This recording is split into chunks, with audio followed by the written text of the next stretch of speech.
En visite à N'Djamena depuis quelques jours, le gouverneur du district 403 du Lions Club International a pu évaluer les activités du club Lion du Tchad et aussi rencontrer les autorités tchadiennes. Une visite qu'il qualifie à l'issue de ces différentes rencontres de bénéfiques. Un extrait de ses propos.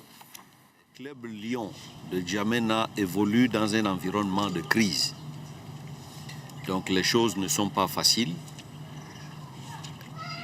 Mais il faut noter qu'il y a des œuvres qui ont été réalisées tout de même. Sans oublier le projet Tracom,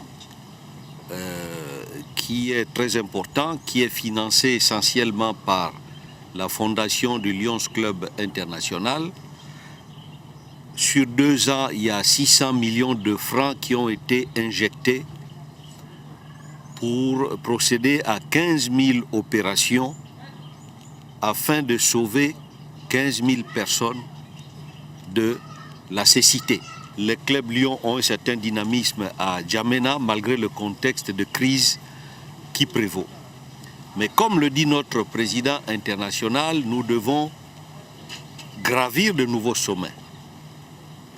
Ces scores qui ont été réalisés sont appréciables, mais il faut toujours faire encore plus. Les autorités ont été sensibilisées sur plusieurs questions, sur la promotion de la protection de l'environnement, et je pense que le Tchad est un bel exemple, en ce sens qu'il connaît de réels problèmes d'environnement. C'est un pays désertique, c'est un pays qui a vu son lac Tchad se rétrécir. Il y a donc beaucoup à faire et je crois que les autorités attendent beaucoup de la contribution des Lions du Tchad à la matière.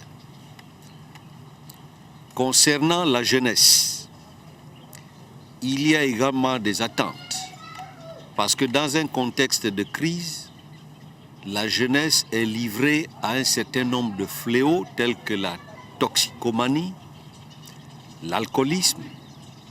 Le projet Lion Quest peut apporter à la jeunesse. Et cette jeunesse a besoin d'être formée pour être responsable.